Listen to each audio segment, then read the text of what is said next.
All right, I thought I'd make a quick video on this deburring tool. It's one of the kind of necessities for deburring.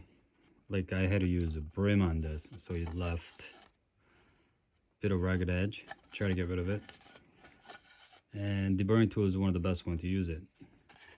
I noticed a lot of people using this tool going back and forth, rubbing it. That's not the way to do them. This is meant to go in one direction or the other. There is a slight angle to this. You can see that. You can see there is a burr coming up or a rough edge coming up on one side. You know when to lean into it or lean away from it. Depends on where the sticking out the part is.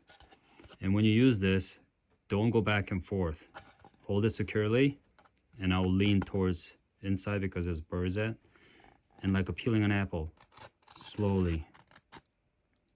And you should get these curls.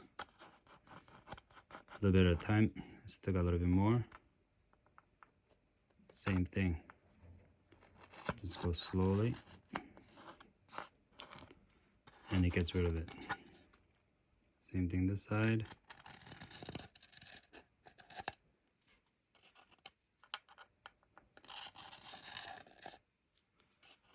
There you go.